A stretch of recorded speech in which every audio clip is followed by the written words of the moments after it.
Hello po guys. Good day to us all po. God bless us all. To God be the glory po. Maraming salamat po sa lahat ng dadaanan ng content ko na to na magta-try tapusin mula part 1 hanggang final part. Final part na po to guys. Season 25 ng What is Written Truly Happened. Bali part 13B. Nilagyan ko po ng B kasi medyo hindi po kompleto yung nasabi ko dun sa 13A. 13B po ito. Part 13B, Season 25, WWTH. Guys, sana po talaga lahat ng parte makapagtawid po ako sa inyo ng maliit na motivation, ng maliit na booster na magpapatibay pa po ng faith ng bawat isa sa ating Creator at sa kanyang bigatin Son. Amen to that guys. Sana po bawat araw ng buhay natin patuloy-tuloy tayong nararamdaman natin yung presence ng ating Panginoon, yung pagmamahal niya, yung pagliligtas niya, yung guidance niya, yung mga blessings niya. Sana po bawat isa sa atin patuloy-tuloy na maging thankful, na maging appreciative, na maging grateful sa kung anumang sitwasyon ng kanyang buhay. Kung sino man po sa atin yung may mga problema, yung may mabibigat na problema, mag-pray lang po tayo guys. Humingi po tayo ng saklolo sa ating Panginoon. Siya po magpapadala ng kinakailangan nating tulong on the spot. Basta taimtim po tayo magpasalamat sa Kanya. Lagi po natin siyang isipin in as much as possible. Maging thankful po tayo kahit kapos tayo sa buhay. Kahit meron tayong karamdaman, maging thankful pa rin po tayo. Sana po guys sa aking kaliitan talagang nakakapagtawid ako ng maliit na life lesson and motivation sa bawat isa sa mga makakakita ng content ko na to. Pati po yung mga previous kong content. Thank you so much po sa inyong lahat. Bali POV ko na lang po ito. Bali karugtong lang po to ng 13A. Ginawa ko po itong 13B. Final na po to. Ang context po ng content ko na to ng season 25 halo-halo din po POV, life lesson, motivation, life coach, tsaka po it's all about po dun sa mga importanteng sequel ng 3 Days of Darkness na biblically written din po guys. Alam ko naman po na lahat tayo aware na lahat tayo nagbubuklat na talaga ng banal na love letter sa atin ng ating Panginoon. Lagi lang po nating hilingin sa Kanya, ihanda niya tayo sa pagpasok talaga nung climax ng tribulation. Pasensya na po kayo guys kasi talagang, ewan ko po, para po talagang nalulungkot ako. Para pong anlungkot po nung pakiramdam ko habang ginagawa ko tong content na to. Pero pinipilit ko pa rin pong tapusin kasi alam ko po na may motivation talaga akong maihahatid. Kahit maliit lang pong motivation, kahit 0.1% lang po o 0.1/2% ng 100%, nakapagtawid ako sa kapwa-tao ko.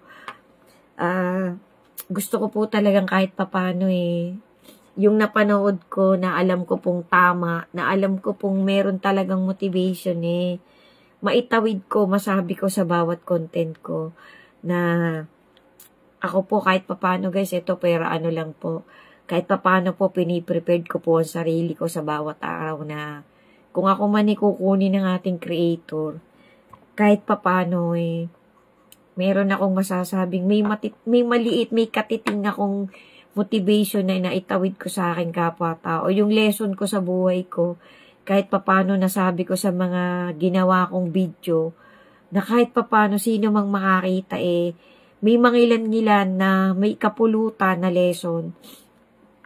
Unang-una po yung pong 7 deadly sins, yung pong 5 importante na nagawa ko na rin pong life coach and motivation. Pasadahan nyo po yung profile ko. Thank you so much po sa lahat ng nakakakita ng profile ko.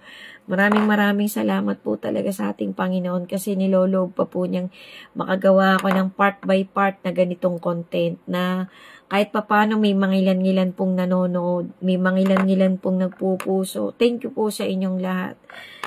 Guys, sana po talaga try nyo pong tapusin lahat ng part. Ang POV ko lang po dito sa ginawa kong content na to na bagong season, whatever reasons man po, nagtataka man tayo, natatakot man tayo, kinakabahan man tayo, o wala man tayong pakialam. Sabi nga po nung mga magagandang content na nakita ko yung isa po sa magandang napanood ko don't be an apathy. Rather, be a sympathetic. Ibig sabihin guys wag po natin laging pananatilihin sa sarili natin. Wala tayong pakialam. Kasi ang bawat ginagawa po ng bawat isa sa atin, ng bawat bansa, siglo by siglo, bawat mamamayan ng bawat bansa ng mundong ito na ginawa ng ating Creator, lahat po tayo ay may pakialam sa isa't isa. Bawat ginagawa po ng isang human being sa bawat bansang ginagalawan niya, bawat isang human being na nilikha ng ating Creator, ay meron pong epekto sa bawat isa. Yan po ay facts na facts po yan. Scientifically speaking, biblically speaking, hypothetically speaking, lahat po yan ay may reasons. Lahat po ng ginagawa talaga ng bawat isa dito sa loob ng mundong ito ay meron po tayong connection sa isa't isa. Kaya paghandaan po talaga natin ang pagsalubong natin sa ating Panginoon, sa kanyang ultimate na pagbabalik. Sana po kung sino po yung medyo parang pakiramdam ng bawat isa sa atin medyo nasesegway tayo, medyo napapalayo tayo sa trajectory papunta sa lingap ng ating Panginoon, magbalik loob na po tayo. Huwag na po nating sayangin ang bawat segundo ng buhay natin, guys. Ang una-una po nating papakitaan ng kabutihan talaga yung malulugod po talaga ang nandun sa itaas. Kasi po, mahirap po yung parang puro na lang pansarili. Puro na lang sariling pakinabang, sariling paglago ng negosyo, pagdagdag ng kayamanan. Pangit po yun, guys. Yan po ay paks na paks. Kasi marami pong mga motivation nandun talaga sa love letter ng ating Creator na ipinahintulot niyang mapasulat. Kasi mismo nga po yung kanyang bigatin nagpakita ng pagpapakumbaba. Nagpakita ng talagang matinding humility na kahit siya ay anak ng nagmamay-ari ng lahat ng nasa langit at nasa lupa, pinakita niya pong example sa bawat tao na makakakita nung ginawa niya, na makakabasa nung ginawa niya. Pinakita niya pong lagi talaga tayong maging low profile. Lagi talaga tayong nandun sa grounded talaga tayo, nasa baba tayo. Kahit anong yaman pa natin, kahit anong talino pa natin, magpakita po tayo ng pagiging mababang loob.